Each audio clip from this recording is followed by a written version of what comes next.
Bien, ¿la podemos ver? ¿Sí? ¿Todos la vemos? Perfecto. Bueno, le damos la bienvenida a este curso, que es la enseñanza en la educación en línea.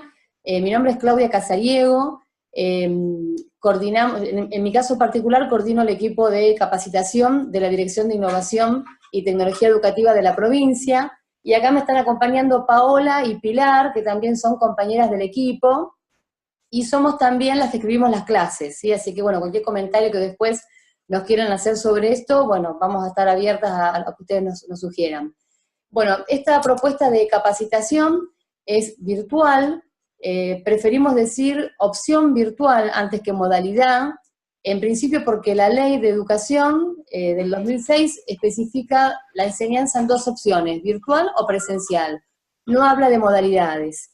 Y eso, la importancia que tiene esta palabrita, que parece bastante ingenua, tiene que ver con que la enseñanza es la misma, sea virtual o sea presencial. En cambio, la modalidad tiende más a entenderse como lo que lo virtual es de otra calidad, digamos, ¿no? Nosotros apostamos a que la enseñanza tiene que ser buena siempre, de buena calidad. El docente por lo general es el mismo, el que enseña en modalidad presencial y virtual. Por lo tanto, lo que ofrecemos cuando damos un curso con estas características es la opción de que lo haga, que aprenda en forma presencial o en forma virtual, ¿sí?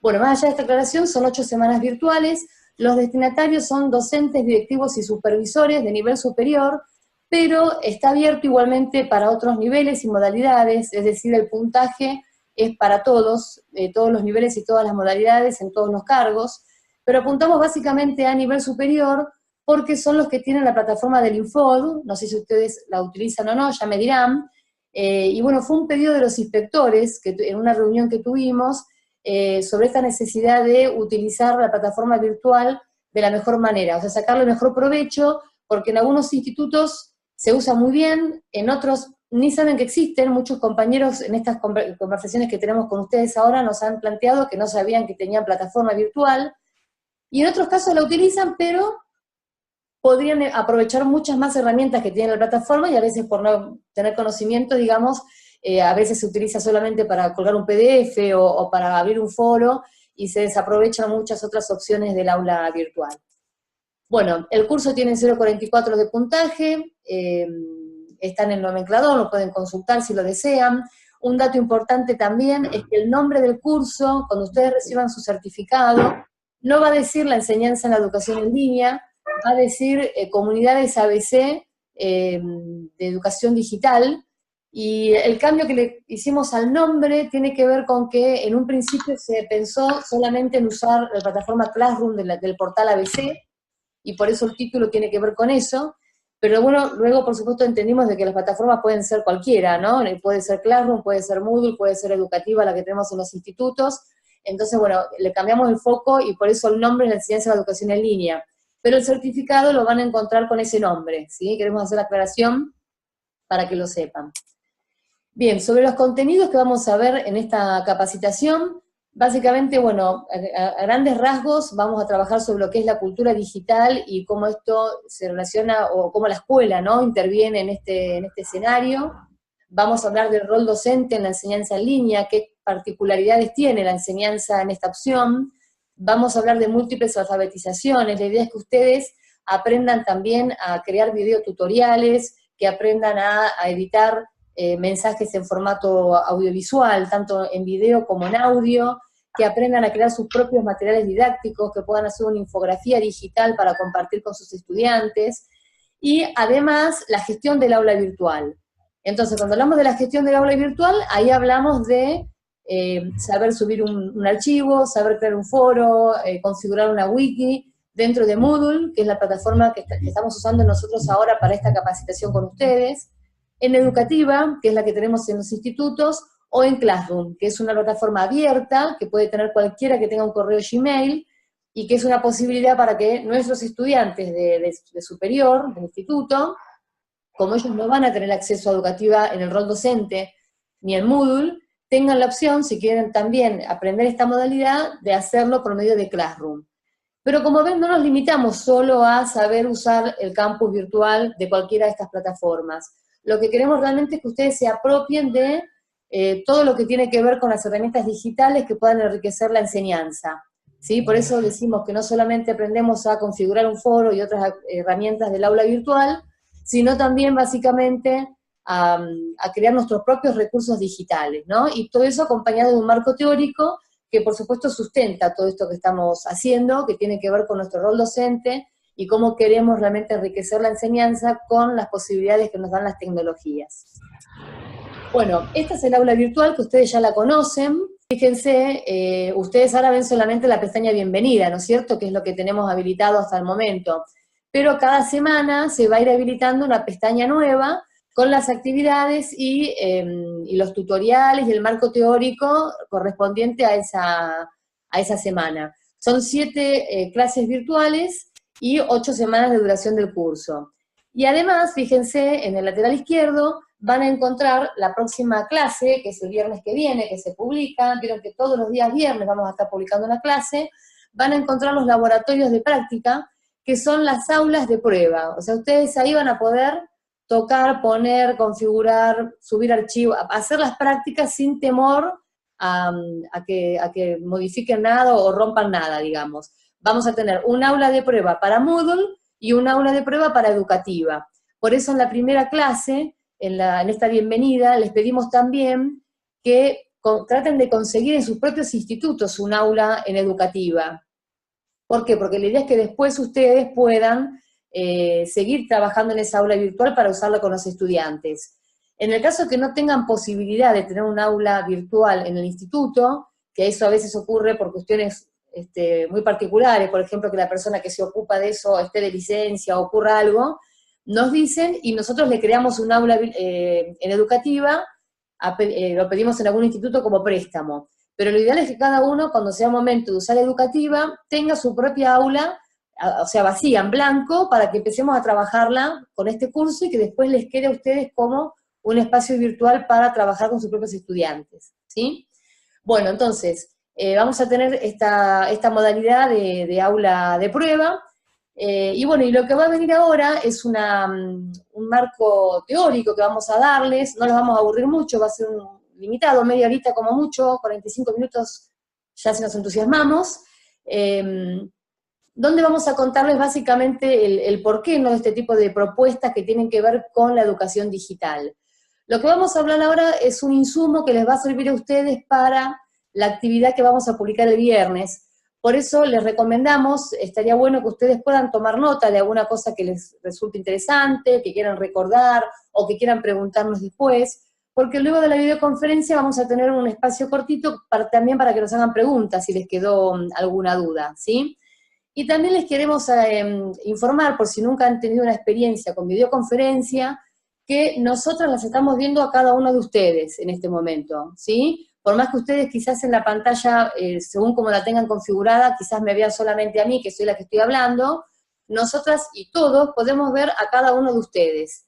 Esta aclaración no es menor porque, bueno, hemos tenido unos episodios medios anecdóticos de estar conectadas, como ahora en una videoconferencia, y que alguna persona no se dio cuenta, bueno, y aparece otra persona por atrás en calzoncillo, por ejemplo, nos ha pasado, son experiencias reales las que les contamos. Entonces sepan que mientras estamos conectados, nos vemos todo el tiempo todos. Entonces, bueno, seamos prudentes, porque tiene que ver esto también con la educación digital, ¿no? Que a veces uno no conoce cómo funcionan las herramientas, y es como que estamos entrando en la casa de cada uno de ustedes, y ustedes en las nuestras también, ¿no? Entonces, bueno, por más que esto sea así, esto sería como una extensión del ámbito académico, que es el aula virtual donde estamos formándonos en este momento.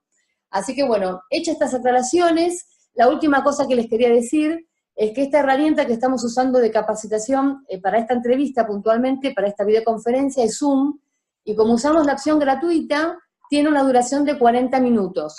Eso significa que a los 40 minutos se va a cortar la transmisión, ¿sí?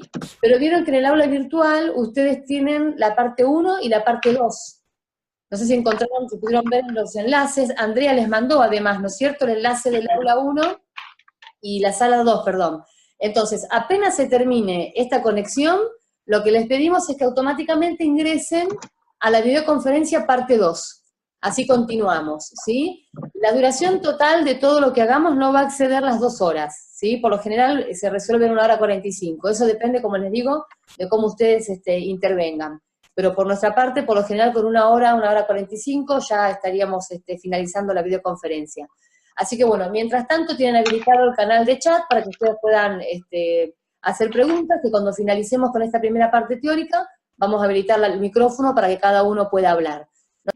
¿Qué tal? Buenas tardes a todos, bienvenidos. Yo soy Pilar, parte del equipo técnico de la Dirección de Tecnología Educativa, y bueno, y en esta oportunidad simplemente queremos acercarles brevemente unas líneas, de alguna manera, que determinan el marco conceptual que nosotros estamos utilizando para pensar el curso que les ofrecemos. Ustedes, como podrán observar, están viendo una diapositiva que dice nuevas tecnologías, nuevos contextos. Cuando nosotros nos referimos a estas nuevas tecnologías, en la práctica creemos que ya no son tan nuevas, aunque muchos todavía sigan hablando de nuevas tecnologías en la información y la comunicación. Por lo cual preferimos hablar específicamente de tecnologías digitales. En la práctica, todas las tecnologías digitales son aquellas que se manejan con ese lenguaje de ceros y unos, que bueno, que no necesitamos ahondar en ella, pero que tienen esa característica. Y se diferencian seguramente de todas esas tecnologías también que ustedes han utilizado cotidianamente en sus vidas, ¿no? ¿Quién no se ha de recordar del viejo, por ejemplo, teléfono de línea que casi no usamos, de las videos caseteras, de la televisión, de la radio, etcétera, entre otras muchas tecnologías que han sido parte de nuestra vida cotidiana? Bien, en ese sentido podemos decir que la velocidad y el desarrollo y las grandes transformaciones tecnológicas han provocado profundos cambios en muchos aspectos de nuestra vida. Algunos de esos aspectos tienen que ver con los cambios sociales, ¿no? Vivimos, por ejemplo, hiperconectados, podríamos decir, muchos de nosotros. También ha producido transformaciones en términos culturales y ha producido transformaciones en términos ocupacionales, podríamos decir, en el modo inclusive en que utilizamos la tecnología para el trabajo y específicamente para nuestras vidas. Hay autores que señalan que se han producido transformaciones también subjetivas de importancia en toda nuestra vida cotidiana. Bien, en todo este escenario uno podría entonces comenzar a hablar de la superabundancia de fuentes de información. Es decir, nosotros y nuestros alumnos somos partícipes activos de nuevos escenarios, podríamos decir. Se duplican permanentemente la información que está en la web. Se potencia la producción de mensajes, y ahí podremos recordar, por ejemplo, las redes, los sitios web, los blogs, los videos, los audios, etc. Y se dice específicamente en este escenario que un adolescente, por ejemplo, de 13 años actual, sabe lo mismo que un adulto durante toda su vida en la Edad Media. Esto para que dimensionemos la información que habitualmente recibimos en nuestro cotidiano. Y los buscadores de búsqueda, los buscadores de información, básicamente, de los más conocidos, por ejemplo, es Google. Hemos hecho múltiples encuestas en relación a eso y la mayoría de los docentes, yo diría que el 99,9% dice utilizar este buscador. Ese buscador tan importante a nivel mundial solo logra indexar el 0,04% de toda la información que se va subiendo a la web. Es decir, existe una web profunda a la cual no tenemos acceso, que no ha salido a la luz y que no podemos conocer. Entonces, el efecto contradictorio de esta superabundancia de fuentes de información tiene que ver justamente con que se nos hace difícil procesar tanta cantidad de información. Y es difícil también determinar la calidad y la pertinencia de la misma. Y justamente ahí comenzamos a pensar en cuál sería el rol de la escuela también en estos escenarios. ¿Cambiamos la diapositiva? Bueno, hay una idea muy vieja, o una conceptualización muy vieja que hablaba de emisores y receptores. Esta conceptualización ya ha caducado, podríamos decir, porque hoy actualmente comenzamos a pensar en un rol activo de todas las personas. Y en este rol activo no solamente somos o pretendemos ser consumidores críticos de todos los lenguajes, de todos los medios o de todo lo que circula en las redes sociales, en Internet, sino que también pretendemos ser productores de contenidos y en simultáneo tener la posibilidad de empoderarnos para poder producir contenidos, ¿no? Y subirlas a la red. Que esta sería lo que de alguna manera nos interesaría específicamente a nosotros. Hay autores entonces, cambiando la diapositiva, que van a hablar de un aprendizaje ubicuo. ¿Qué sería ese aprendizaje ubicuo? Que es una conceptualización traída por Nicolás Búrbules, ¿no? Que da cuenta justamente de esta percepción que tenemos de vivir sin límites, tanto espaciales como temporales. Es decir, en términos de aprendizaje podríamos decir que se aprende de manera formal o se aprende de manera informal. Y se aprende en cualquier lugar. Se aprende en la casa, se aprende en la escuela, se aprende en la confitería, se aprende en la calle, se aprende en la vida cotidiana, se aprende en las plazas, se aprende en las redes sociales o a partir de las redes sociales. Y en cualquier momento. Entonces estamos, por ejemplo, estudiando por la madrugada, yendo o realizando distintas actividades en cursos a distancia o en cursos presenciales en distintos momentos también. Martín Barbero justamente hablaba de la legitimidad histórica que tenía la escuela como institución para ser, de alguna manera, la que se ocupaba específicamente de la enseñanza y el aprendizaje. Hoy sabemos, ¿no?, que esas paredes se van permeando y que de alguna manera uno está permanentemente en interrelación con contenidos, con mensajes, etcétera, que le posibilita en distintos horarios y en distintos momentos seguir aprendiendo. ¿Cambiamos la diapositiva? Bien, de ahí vamos a comenzar a pensar entonces en esta idea de inteligencia colectiva, ¿no? Esta es una muy linda perspectiva, porque si observamos la diapositiva vamos a poder ver justamente las redes y las conexiones que hay entre estos puntitos y esas redes que se van formando. No importa tampoco acá el espacio en el cual nos encontremos, ¿no?, ni en qué tengamos conocimiento, sino importa cómo vamos interrelacionando, cómo vamos poniéndonos en contacto para poder construir conocimiento con los otros. El conocimiento entonces no es una cuestión solamente individual, sino que también se construye, y es necesariamente así, se construye con el otro.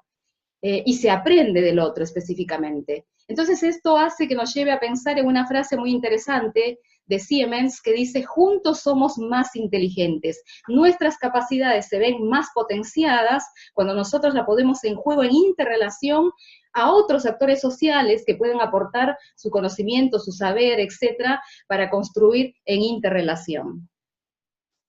¿Pasamos la diapositiva? Y ahí nos vamos a encontrar con algo que tiene que ver con justamente los cambios, ¿no?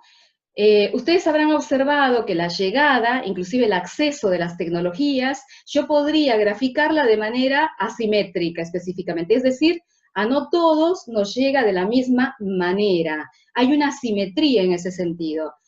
Y esto también implica que se van produciendo distintas brechas. Hay autores que señalan múltiples brechas, pero nosotros en este caso simplemente vamos a recuperar por lo menos la brecha social, ¿no?, que, por ejemplo, para que comencemos a pensarla, según un informe de la UNESCO de hace unos años atrás, la mitad de la población del mundo, o la mitad de la población mundial, nunca había hecho una llamada telefónica. Eso que nos parece tan obvio, eso que nos parece tan cercano, no es tan cercano en otros contextos, en otras situaciones sociales y culturales.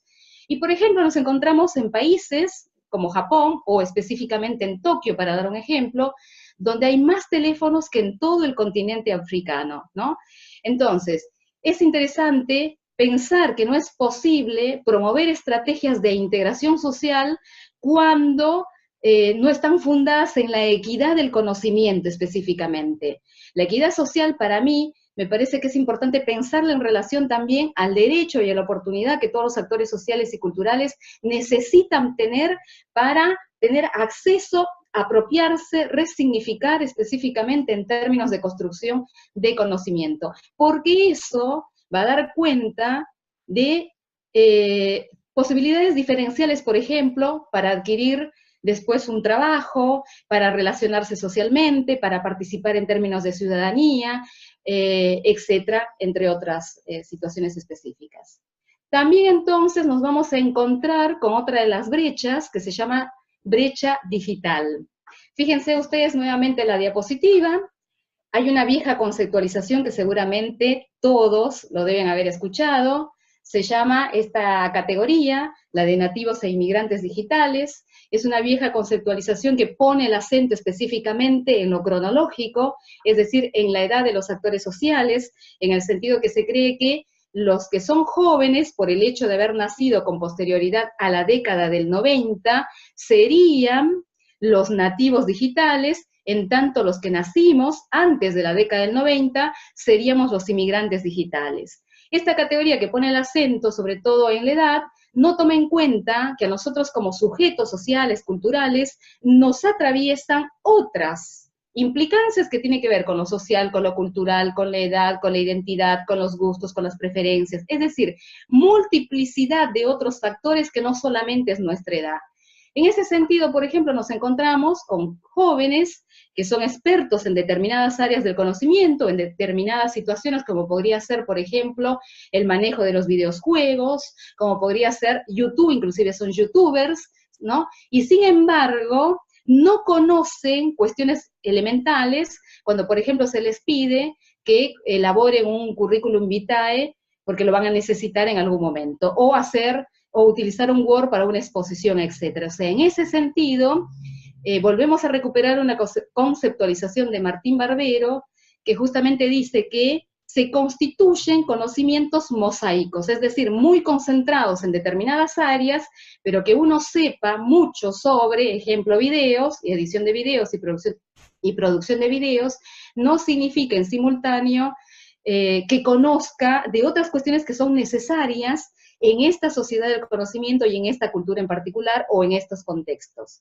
Es decir, observamos adultos muy hábiles tecnológicamente y también pensamos que más interesante que la categoría de nativos e inmigrantes digitales, podríamos pensar específicamente en la categoría de visitantes y residentes. Porque esta categoría, de alguna manera, toma en cuenta otras variables, por ejemplo, la permanencia, ¿no?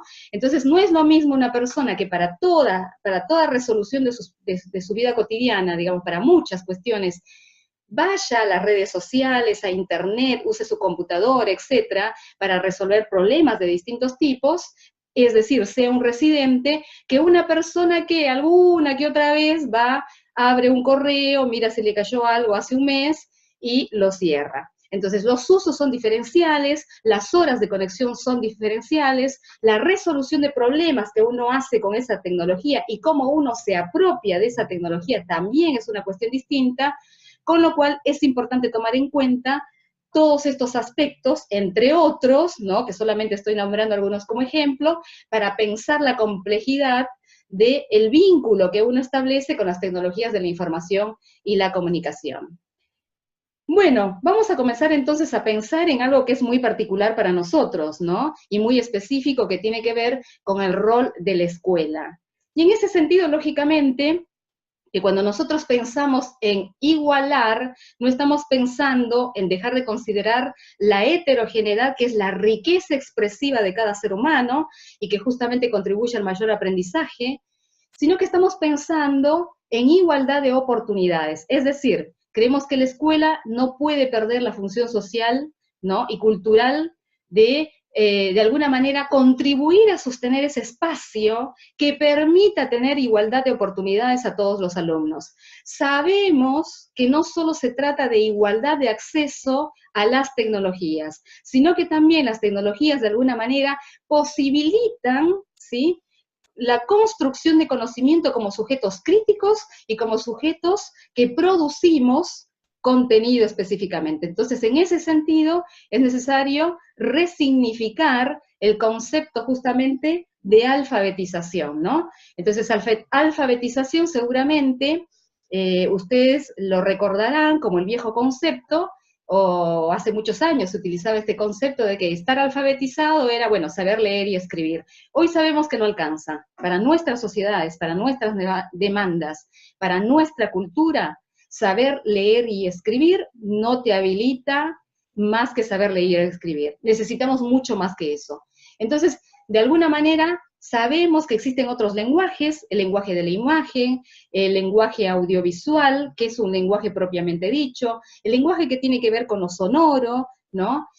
También tenemos que saber producir y vincularnos con los hipertextos, con la multimedia, etc. Es decir, estar alfabetizado no significa menospreciar el lugar de la lectura y la escritura, sino significa también, en simultáneo, contribuir a que nuestros alumnos puedan tener los elementos necesarios, ¿no? La criticidad necesaria para seguir construyendo conocimiento en una sociedad actual.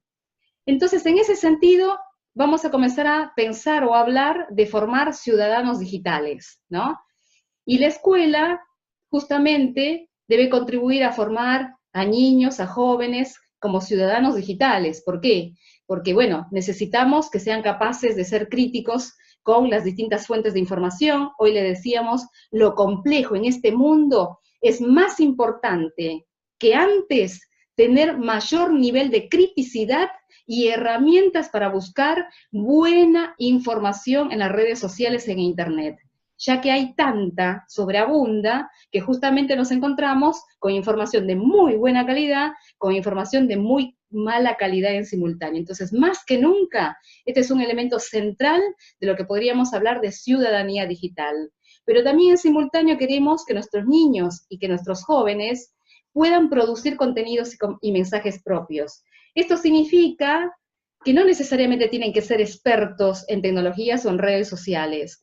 Pueden producir distintas situaciones en el aula que pueden después ser subidas a un blog, a un sitio, comunicadas a través de las redes sociales. Bueno, y nosotros seguramente en el curso, vamos a dar algunas posibilidades, algunas propuestas para que ustedes también puedan ver cómo producir contenidos a partir del sonido o a partir del video.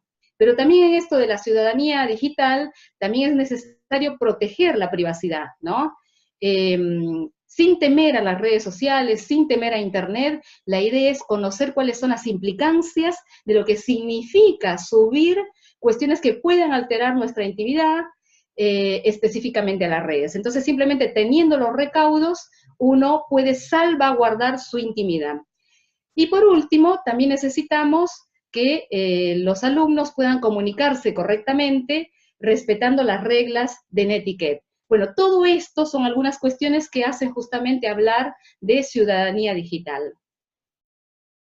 Bien, en relación a la diapositiva que acaba de poner Claudia, nosotros justamente nos interesa, más allá de que nuestro curso es enseñanza de la educación en línea y utilizamos permanentemente tecnologías para abordar todos estos contenidos, creemos que la tecnología no es lo sustancial, ¿sí? Que no alcanza la tecnología, que las escuelas justamente deben orientar más específicamente a mejorar estos aprendizajes. Esto es un concepto de alguna manera que lo tomamos de Mena, una autora que ha estudiado mucho lo que tiene que ver con la educación a distancia. Y en este sentido también es que comenzamos a hacer una diferencia entre la educación a distancia y la educación en línea. Nosotros queremos que haya un modelo, hay una idea de educación a distancia que está más vinculada con una imagen que ahora se las va a mostrar Claudia, que tiene que ver justamente con pensar, ¿no? Que, digamos, que se puede enseñar sin tener vínculos, sin producción de conocimiento, a partir de simplemente enviar esta especie de folletos a distancia, donde todos los elementos y todos los materiales y todo lo que necesitaría el alumno estaría autocontenido en estos materiales, ¿no? Y sin construir otros vínculos, otras relaciones que tienen que ver entre, por ejemplo, lo que se aporta como material y los sujetos, los alumnos con los alumnos con el docente, etcétera, sin dar cuenta de estas interrelaciones que es importante para nosotros, para la construcción específica del conocimiento. Entonces, esa no es nuestra idea, por eso estamos hablando más de educación en línea, donde vamos a dar cuenta justamente de esta conceptualización que tenemos y vamos a poder profundizarla en la primera clase, pero además de eso pensamos que la educación en línea tendría que tener determinadas características, ¿sí? Es una educación que básicamente, como ustedes habrán podido observar, rompe con los límites espaciales y temporales, ¿sí? Podríamos inclusive hablar de un aula aumentada en el sentido de que uno puede acceder no solamente a las estructuras o a los recursos que el aula virtual le proporciona específicamente, sino que inclusive podemos aprovechar los otros recursos que están por fuera del aula, es decir, ponen en interrelación todo lo que aparece en términos de construcción de conocimiento, o circula en términos de construcción de conocimiento, se construye a partir de la interrelación entre las personas, por eso es importante esta necesidad de trabajar con otro, de dialogar con otro, de reflexionar específicamente, de discutir con otro los contenidos, etc. Y bien, en esta instancia los estudiantes son absolutamente los protagonistas, y por último, estamos pensando en esto de facilitar la enseñanza con múltiples lenguajes, ¿no? No solamente considerando la riqueza expresiva y comunicativa que tiene el texto escrito, sino también dando lugar al sonido, ¿no? A la imagen, al video y a los múltiples recursos que nos ofrecen estos lenguajes. Tienen muchas potencialidades que me parece que son dignas de ser exploradas para poder resignificarlas específicamente en el aula. Entonces, ustedes habrán observado que algunas de estas características no solamente están pensadas para la educación en línea, es decir, una buena enseñanza, ¿no? Independientemente de que sea en línea o que sea presencial, debiera considerar al alumno como protagonista, ¿no? Debiera considerar las interrelaciones, etc. Pero bueno, no siempre ocurre, tampoco hay garantía que en la educación a distancia ocurra, que quiere decir que lo importante son los procesos que se van a ir construyendo, y ahí se verá si estas características específicamente se dan o no se dan. Nosotros apostamos a eso, a que se den específicamente. Bien, nosotros también les queremos, de alguna manera, invitar justamente a que, bueno, comencemos a hacer una reflexión en relación a la educación a distancia y en relación a la educación en línea. Pero creemos justamente de que nuestra opción es contribuir a la equidad educativa. En este momento, no conocer estos lenguajes, estas características, no aprovecharlas, significa de alguna manera dejar a algunos alumnos por fuera de determinadas posibilidades. Hoy más que nunca creo que la escuela cumple un rol absolutamente fundamental en este sentido. Pasamos a la última, Claudia. Bien.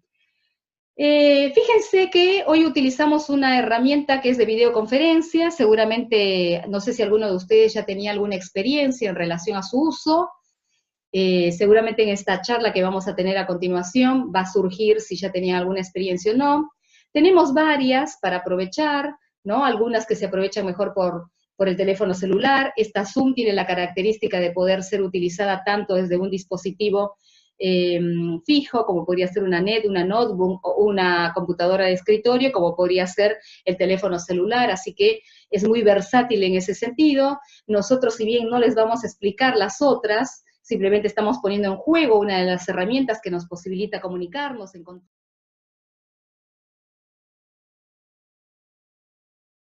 pero bueno, queríamos aprovechar también este momento para abrir el diálogo sobre estas cuestiones que estamos conversando, contarles también la posibilidad que tenemos de usar esta herramienta, lo que es la videoconferencia, como una forma de conectarnos con los otros en forma sincrónica. Por lo general el aula virtual es pensada como asincrónica, es decir, uno trabaja con el aula, el estudiante lee la actividad quizás dentro de un día o al día siguiente, y en cambio en esta posibilidad nos podemos conectar en el momento sin importar la distancia, ¿no? Entonces acá entra un poco lo que decía Paola hoy de la ubicuidad, ¿no? No hay límites temporales ni espaciales, cada uno desde su casa. Al comienzo no nos presentamos, pero seguramente estamos cada uno en algún lugar distinto, ¿no? Yo en mi caso estoy en Quilmes, por ejemplo, y bueno, la tecnología nos da esta posibilidad de estar conectados en el mismo momento en distintos lugares. Estas herramientas que aparecen en esta última diapositiva son algunas de las que les sugerimos, si les interesa a ustedes experimentar con sus estudiantes. En este caso esta que usamos nosotros es Zoom, que tiene esta particularidad, es gratuita y tiene 40 minutos de conexión, y luego hay que generar un nuevo enlace si queremos continuar, ¿no? Pero está bueno que ustedes la tengan presente como una herramienta más para el aula virtual. Bueno, hechas estas aclaraciones, lo que queríamos, bueno, es habilitar la palabra para que ustedes nos puedan hacer las preguntas que quieran, o si quieren conversar sobre la experiencia de la educación en línea, o las expectativas que tengan, o lo que nos quieran decir. Bueno, ahora la palabra la tienen ustedes, digamos. Están los micrófonos activados ya. Claudia, yo los escucho, ¿ustedes me escuchan a mí? Perfectamente. Ah, bien. Bueno, con respecto a esto, lo que venían diciendo, bueno, mi nombre es Juana. ¿De dónde sos, Juana? De Olavarría, de la ciudad de Olavarría. Bien. Esto de la virtualidad, yo le decía, digamos, en mi presentación, realmente me parece magnífico. Ya estuve agendando, anotando, tomando nota de lo que decía Paola. Esto, digamos, poner terminología específica, lo de la ubicuidad, el espacio-tiempo. A mí me fascina, por ejemplo, esto de la virtualidad, que vos estés en Quilmes y yo en Olavarría, que podamos tener este contacto, o todos con los compañeros, donde estamos en cada uno en su lugar, ¿no? Acordar un horario, un tiempo, y decir nos encontramos. Porque en realidad, digamos, yo lo siento cercanos, compartimos, por más que estamos a miles de kilómetros. Eso realmente me parece espectacular. ¿Cómo no lo vamos a aprovechar, no es cierto? Teniendo esa posibilidad. Sí. Totalmente, sí, realmente. Eso, y bueno, y muchas cosas. Este año en secundaria, por ejemplo, una de las cosas que estábamos hablando era la metodología de aprendizaje basada en problemas. Perfecto. Y una de las cuestiones que decían era esto, ¿no? Digamos, lo que señalaba lo de el rol de la escuela en la función de igualar. Esto me parece importante, salió en debate y en discusión. Para ser un poco más breve también, quería decir que, bueno, este curso para mí fue sumamente importante en el instituto donde trabajo, el Instituto 22 de Olavarría. Yo soy nueva, así que nos encontramos con un montón de gente, y ya ayer, por ejemplo, en los pasillos, ¿te vi que estás en el curso? Yo digo, bueno, para mí también es una herramienta de socialización, de conocer a la gente, que por ahí, por estar en diferentes carreras, nos cruzamos nada más. Así que bueno, es virtual, es presencial con mis colegas que nos cruzamos, y bueno, pero realmente es maravilloso. A mí realmente me fascina.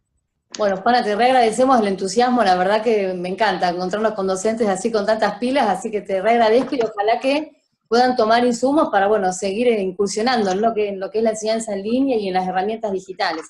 Muchas gracias, Juana. Gracias a ustedes, gracias a todos. ¿Alguna otra compañera que quiera tomar la palabra, o compañero? Aunque no Hola. Nos algunos, sí. Yo me llamo Flavia, estoy en Moreno. Muy bien.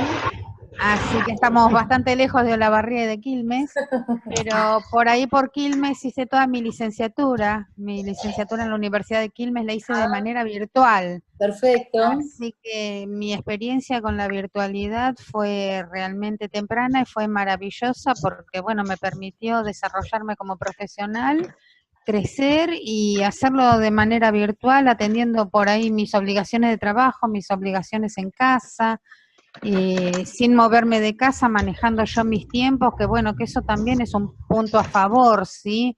Para todos nuestros alumnos, cuando nosotros trabajamos con alumnos adultos, tenemos que entender que ellos también tienen sus obligaciones y sus cosas que hacer, y que por ahí no pueden estar permanentemente yendo y viniendo. Así que bueno, este espacio de la virtualidad para mí es re importante. Exacto. Darles a todos la posibilidad de acceder a una clase en momentos distintos y en lugares distintos, y no limitarnos a un aula física. Absolutamente. Mira, te queríamos contar una experiencia que nos comentaban en un instituto donde tenían una materia de difícil cobertura, si mal no recuerdo era francés, o sea, estuvieron los chicos un montón de tiempo sin tener esa materia porque no la podían cubrir, y terminaron resolviendo la situación con un docente virtual. O sea, la profesora que habían contratado daba las clases desde Buenos Aires, porque estaba en Capital en ese momento viviendo, y de esa forma pudieron los chicos no perder la materia, digamos. O sea, es una herramienta que nos facilita y nos resuelve bastante, ¿no? Como para tenerlo en cuenta. Bueno, muchas gracias, ¿sí, Flavia? No, de nada. Bueno, ¿quién más quiere sumarse con algún comentario? Hola, Carlos. Carlos, muy bien. ¿Cómo andan? Soy ¿Cómo estás, Carlos Carlos? de Berazategui, Ah, está cerquita, profesor de Carlos. matemática. Sí, sí, estamos cerquita de Quilmes, pero no de La Barría, como ahí estaban contando, Y de Moreno. y de Moreno.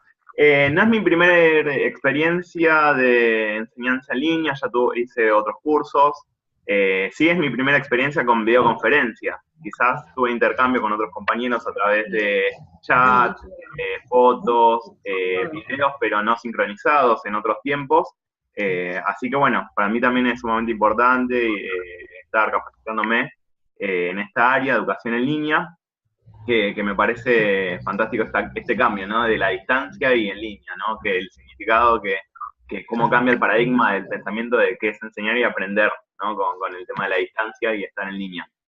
Y me pareció esto, que nunca lo había escuchado, esto de que juntos somos más inteligentes, ¿no? Cómo pensar esto a través de la educación en línea y cómo pensarlo también en nuestras aulas, cuando estamos enseñando a nuestros alumnos, ¿no? Que es esto de juntos somos más inteligentes, ¿no? Me parece que ahí hay un mar para navegar y repensar nuestra forma de enseñar, de evaluar, no sé, esa frase me pareció fantástica.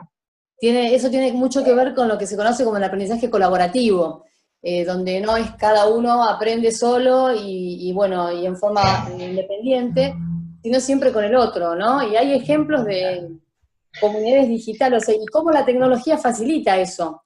De hecho, en este curso vamos a trabajar herramientas con Google Drive, donde ustedes van a ver cómo se puede trabajar en forma colaborativa, también a la distancia. Seguramente muchos ya han trabajado con Drive, porque es una herramienta que cada vez se hace más popular, porque realmente es maravilloso, y cómo entre todos, el aporte de todos puede hacer que las producciones sean mucho mejores y uno siempre aprende del otro, ¿no? Eso lo estamos pisando la pólvora, lo decía ya Vygotsky, ¿no? Pero bueno, cómo las herramientas tecnológicas nos facilitan eso, ¿no? Y por ejemplo, a mí me parece como un caso muy emblemático lo que tiene que ver con el software libre. Si alguno de ustedes lo utiliza, pero van a ver que es muy común, cuando uno tiene alguna duda vinculada con el software libre, hay un montón de foros, de grupos de Facebook, de distintos formatos de gente que está como disponible para que uno pueda hacer consultas. O sea, lo que yo sé lo comparto y cualquiera que me pregunte, yo le puedo dar respuesta, y cuando yo tengo una duda, otra persona también me puede socorrer a mí, ¿no? Entonces tiene que ver con que el conocimiento no es solo mío, sino que lo compartimos. Y también acá en este curso, disculpame Carlos si querías decir alguna cosa más. No, eso. Bien, les quería comentar esto, que uno está como muy acostumbrado, como docente, a servirse de todas las cosas que hay en la web. O sea, seguramente ustedes alguna vez han bajado un video de YouTube, o lo han usado para explicar algo, o algún texto, pero ¿cuántas veces ustedes han subido cosas para que otros usen? ¿Hacen eso de compartir materiales? ¿Sí? Yo lo hice con GeoGebra, que en GeoGebra Bueno. es como también una comunidad.